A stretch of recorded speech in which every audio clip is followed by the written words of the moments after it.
Ces terres nouvelles ont des habitants qui ont été vaincus et soumis au nom du vrai Dieu.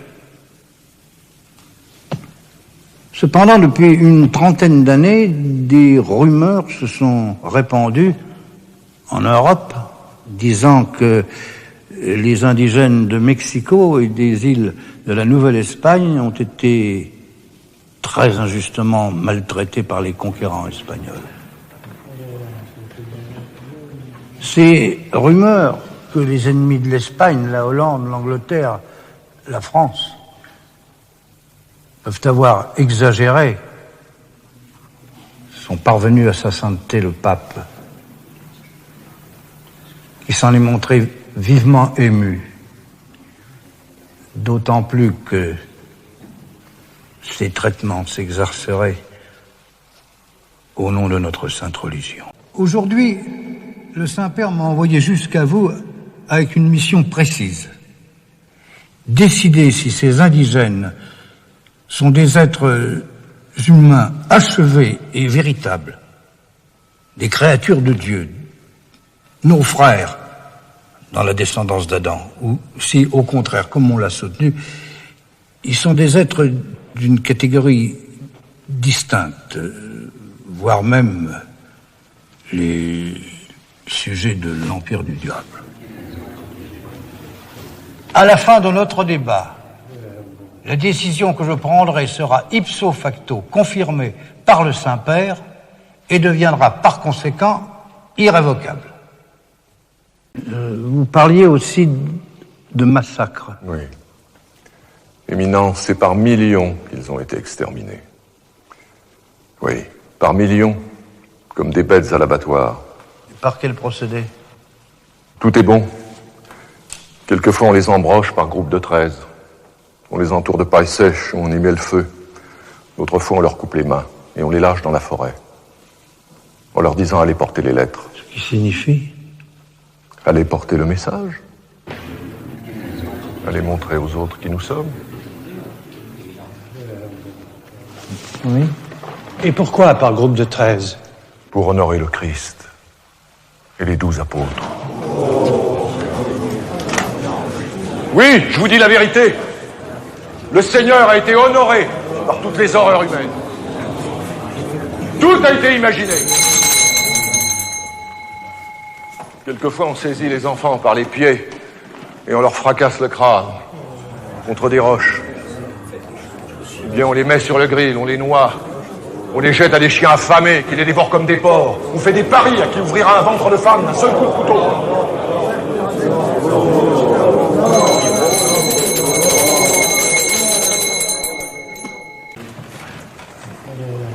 J'ai vu des cruautés si grandes qu'on n'oserait pas les imaginer. Aucune langue, aucun récit ne peut dire ce que j'ai vu.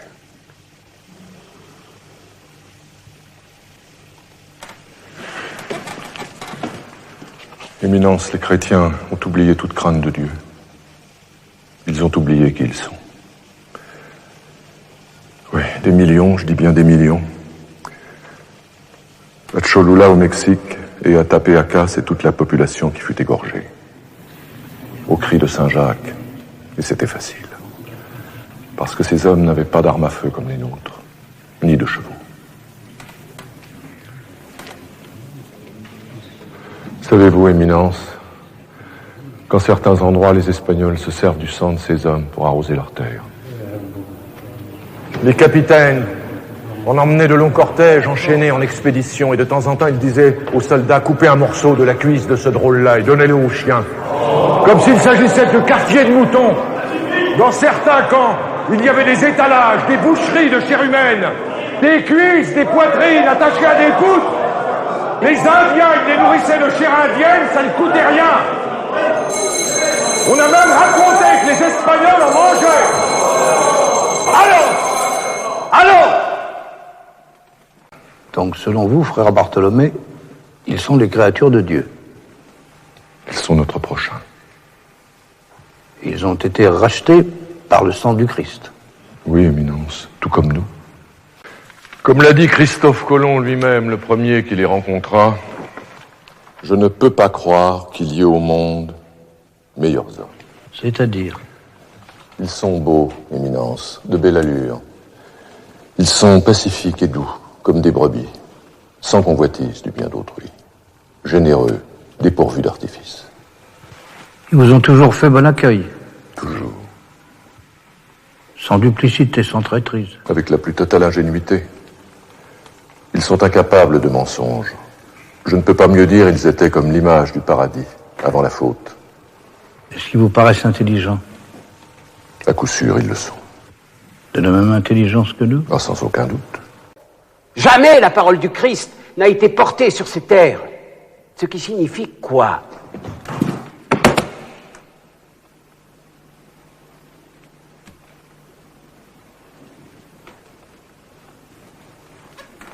Ce qui signifie qu'il ne s'agit pas de créatures reconnues par Dieu.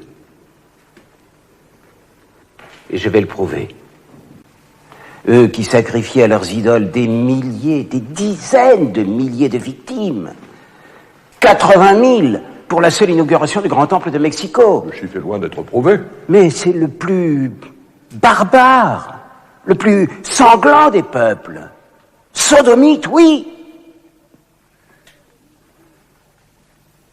Et cannibales, vous avez oublié de le rappeler.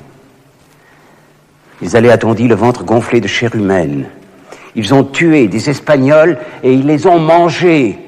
Et certains, pour danser, revêtaient des peaux de chrétiens. Et vous parlez d'un paradis.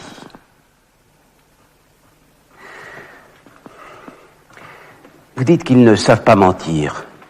Mais ils vous ont trompé. Continuellement. Dès qu'un peuple sait parler, il sait mentir. Ces Indiens sont des sauvages féroces. Non seulement il est juste, mais il est nécessaire de soumettre leur corps à l'esclavage et leur esprit à la vraie religion. Ils ignorent l'usage du métal, des armes à feu et de la roue. Ils portent leur fardeau sur le dos comme des bêtes pendant de longs parcours. Leur nourriture est détestable, semblable à celle des animaux. Ils se peignent grossièrement le corps et adorent des idoles affreuses. Je ne reviens pas sur les sacrifices humains. J'ajoute qu'on les décrit stupides comme nos enfants ou nos idiots. Ils se marient beaucoup trop fréquemment. Ils ignorent la nature de l'argent et n'ont aucune idée de la valeur des choses. Ils échangeaient le verre cassé des barils contre de l'or. Eh bien, parce qu'ils n'adorent pas l'or et l'argent au point de leur sacrifier corps et âme, est-ce une raison pour les traiter de bêtes? Tout indique que Dieu les a désignés à notre pouvoir. Vous devez également savoir qu'ils sont incapables de comprendre les choses les plus simples, comme la rédemption du Christ ou le pardon de la confession. Ils n'ont aucune activité de l'âme, aucune idée de l'art. Je ne peux pas laisser dire ça. Aucune activité de l'âme. En ce moment même, à Mexico, les franciscains ont ouvert un collège, n'est-ce pas vrai? C'est vrai.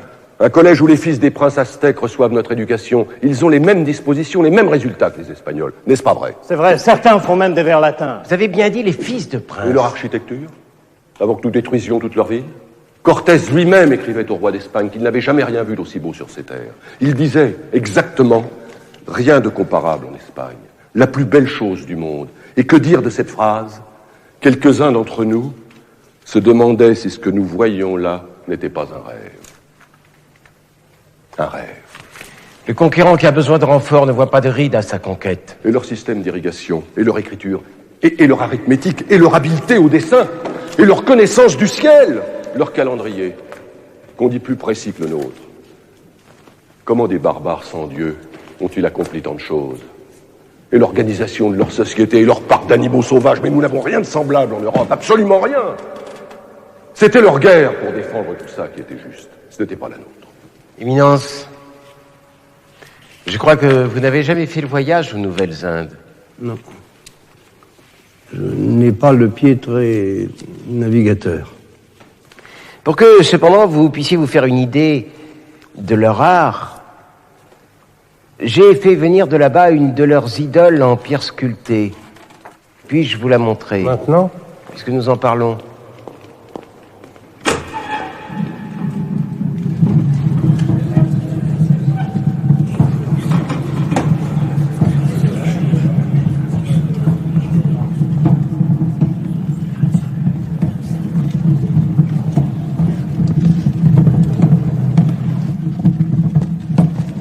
identité. Enlevez la bâche.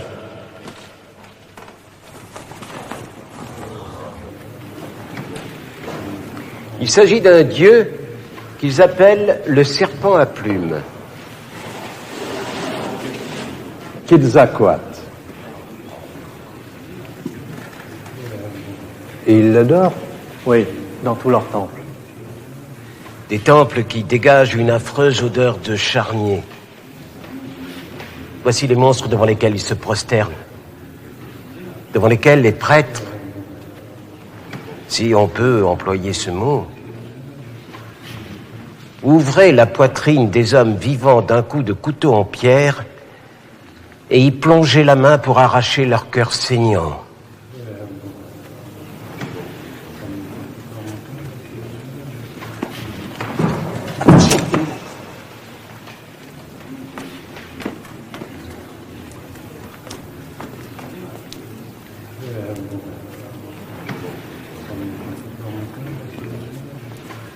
C'est en effet très laid.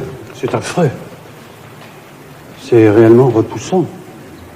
Comment comparer cette pierre au chef-d'œuvre des Italiens ou de Berruguete?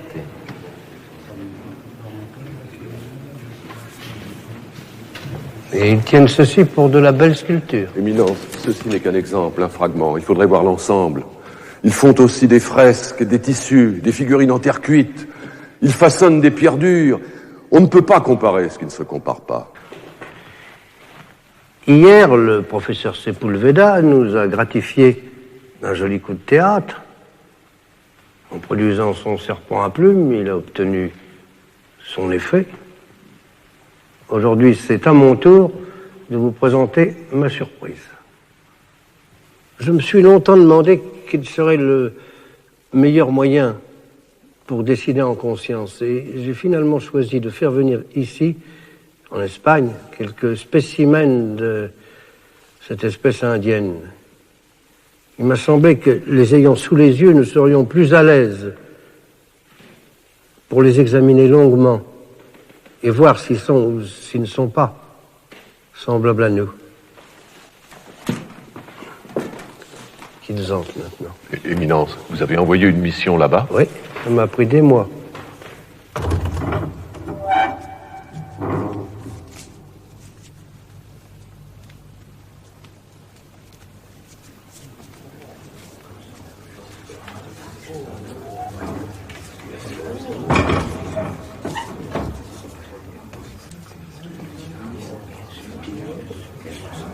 Apparemment, nous avons ici un homme seul qui est en Espagne d'ailleurs depuis quelque temps. Il s'agit d'une espèce d'acrobate, je crois.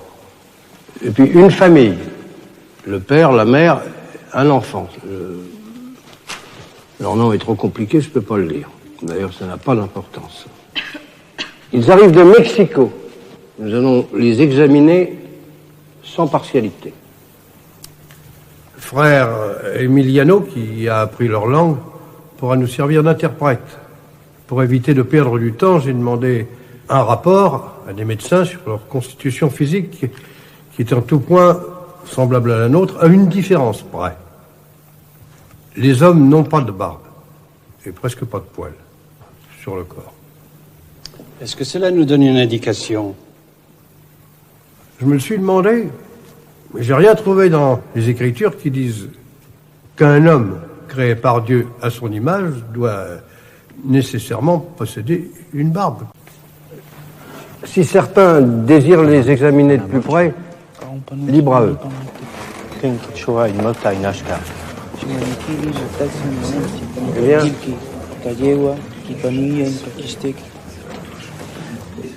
il dit être le fils d'un employé au registre de l'empereur. Ses parents sont morts. Il travaille aujourd'hui pour les Espagnols à Mexico, comme maçon. Est-ce qu'il a entendu parler de la vraie foi? Est-ce qu'il croit en Dieu? Demandez-lui.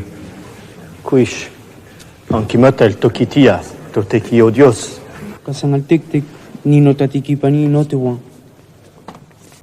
Éminence, il dit qu'il reste fidèle au Dieu de ses ancêtres. À ses horreurs? Oui, Éminence. Pourquoi s'obstiner à cette absurdité? On leur a parlé, on leur a expliqué. On leur a raconté les miracles. Très souvent, Éminence, nous avons même soutenu des disputes. On leur a parlé de la Sainte Vierge. Bien sûr, ça les intéresse d'ailleurs, mais...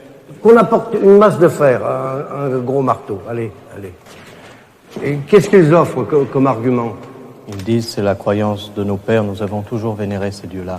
Nous ne voulons pas que soient détruites l'antique règle de vie. On leur a bien dit que leur Dieu n'avait pas su les protéger. Que leur religion est folle et sans force devant la nôtre. Nous voyons qu'ils refusent notre foi. Mais si le Christ le voulait, ils seraient tous chrétiens. N'est-ce pas vrai? N'est-ce pas vrai?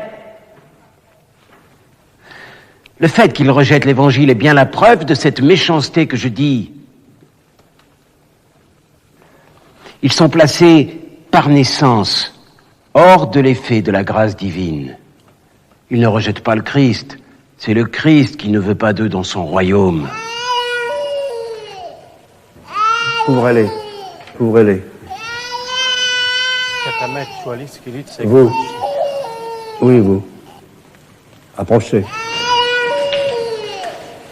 Frappez sur leur idole. Et observons leur réaction. Allez, frappez! Vous n'avez pas peur tout de même? Frappez, ils ont l'habitude.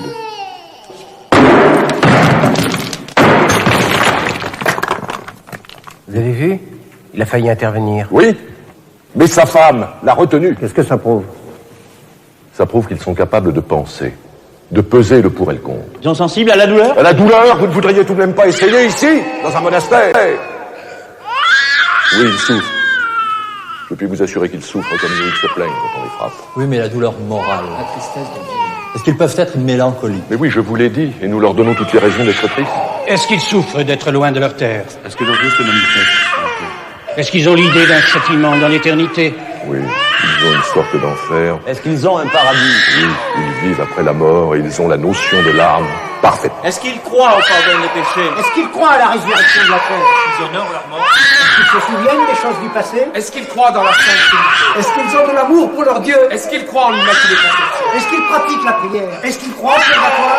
Est-ce qu'ils croient au Saint-Sacrement? Est-ce qu'ils Est-ce qu'ils croient au jugement dernier? Vous. Oui, vous, là. Venez. Approchez-vous d'eux. Saisissez l'enfant. Saisissez l'enfant et menacez-le, comme pour le tuer. Nous verrons bien. Aou, Nameu, Akling, Tamotiki. Non! Ne leur parlez pas, ne leur dites rien! Écartez-vous! Et vous, arrachez l'enfant! Menacez-le! Allez! Non, Éminence, ne faites pas ça!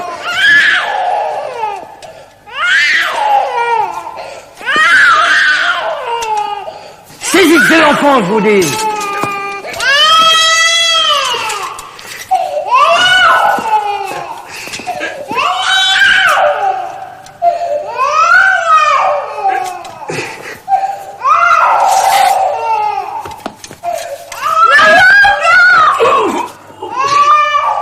C'est fini maintenant, arrêtez, arrêtez.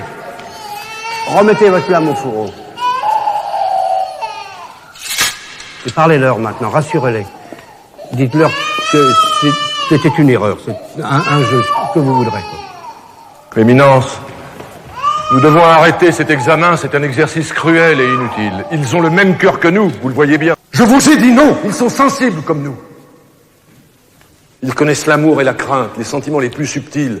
Mais pour les voir, pour bien les voir, nous devons les regarder avec d'autres yeux que nos yeux ordinaires. Sinon, nous ne les verrons jamais comme ils sont. Regardez-les comme un miroir, où vous cherchez votre propre visage, un visage oublié, lointain. Ce miroir, vous pouvez vous y reconnaître. À tout moment. Je le disais hier, ils vous ont brouillé la vue et l'esprit. Mais regardez-les sincèrement, une fois pour toutes. Rejetez votre rhétorique. Sortez de vos papiers et regardez-les! Regardez-les avec des yeux humains! Frère Bartholomé! Éminence! De qui faisons-nous le procès ici? De l'assassin ou de la victime? Frère Bartholomé! Qui est accusé ici? Voyez, ils ont ri. Cette fois, ils ont ri. Je vous demande pardon, Éminence, mais cette fois, ils ont bel et bien ri. Qui les a vus rire? Qui d'autre? Oui, je les ai vus. Ils ont ri. Ils ont ri, c'est vrai. Ils ont ri, c'est vrai. Que disons-nous à chaque page des évangiles? Que tout homme est mon semblable, et que je dois le traiter comme je voudrais qu'il me traite. Les Espagnols ont jailli comme des loups au milieu des brebis, mais le Christ a dit tout le contraire. Je vous envoie comme des brebis, au milieu des loups. Voulez-vous entendre saint Paul? L'entendre vraiment? Écoutez l'apôtre. Il n'y a pas de juif, ni de grec. Il n'y a pas d'esclave, ni d'homme libre. Il n'y a pas de mâle, ni de femelle. Car vous êtes tous un dans le Christ Jésus. Tous un. C'est dans leur cœur que nous devons briser les idoles. Dans leur cœur seulement. Car comment serait-il à la fois chrétien et esclave? Comment?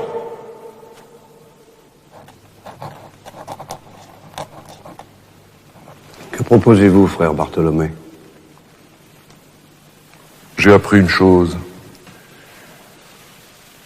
C'est que la vérité s'avance toute seule, fragile. Toujours attaquée par 1000 ennemis. Le mensonge, au contraire, a beaucoup d'auxiliaires. Il faut rendre aux Indiens leur liberté première, car ils sont libres par nature. Je propose que les Espagnols se retirent des terres nouvelles. Sinon, l'Espagne sera maudite et durement frappée par Dieu. Qui désire encore parler? Vous, peut-être? Non, tout a été dit, il me semble. Personne. Je peux dire quelque chose? Mais approchez certainement. Moi, je parle pas très bien, j'ai pas appris. Mais ce que j'ai à dire, tout le monde ici doit le savoir. Nous vous écoutons. Nous sommes venus, mon ami et moi, pour parler de notre installation là-bas, de notre vie. Il faut travailler avec eux, on n'a pas le choix. Mais ils sont sales. Et paresseux, ils sont voleurs, ils n'ont pas de parole. Et pourquoi devraient-ils s'échiner pour vous? Frère Bartholomé, vous avez assez parlé, écoutez les autres. Il faut en tout cas savoir une chose. Si on doit les payer, les traiter comme des chrétiens, leur accorder des lois, nous occuper d'eux, ça va coûter beaucoup d'argent, beaucoup. C'est peut-être pas l'endroit pour parler d'argent ici, mais... Allez, continuez. Et cet argent, il faudra le soustraire des revenus de la couronne. Et aussi des revenus de l'Église. Mais ça, c'est sûr, on ne pourra pas faire autrement. Il fallait quand même que je le dise. Dans quelle proportion? Oh, dans des proportions énormes, énormes. C'est tout le système qu'il faudra changer de fond en comble. Il faudra même que l'Espagne et l'Église envoient de l'argent là-bas, au lieu de le recevoir. Hein? C'est sûr. Beaucoup d'argent. Ma décision est prise.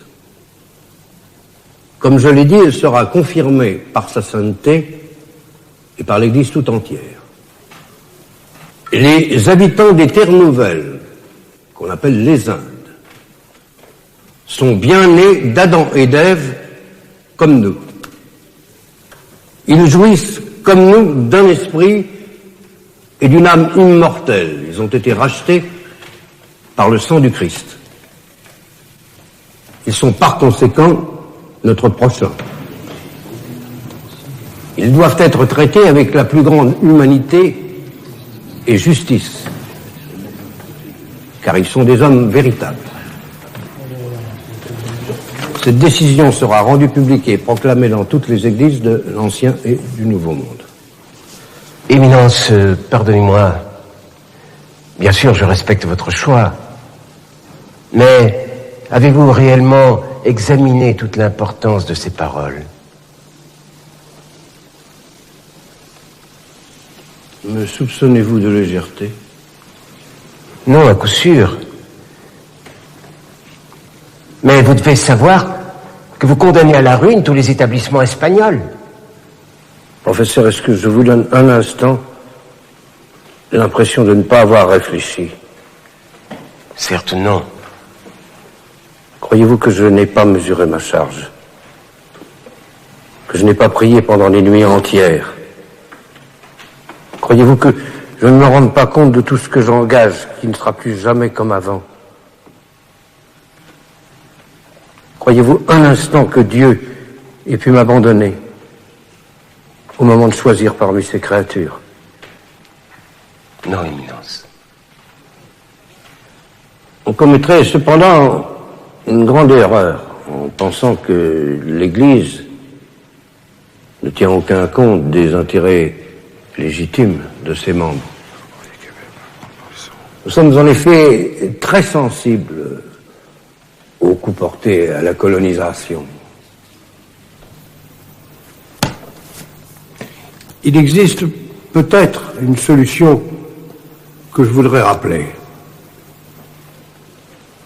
S'il est clair que les Indiens sont nos frères en Jésus-Christ, doués d'une âme raisonnable, comme nous.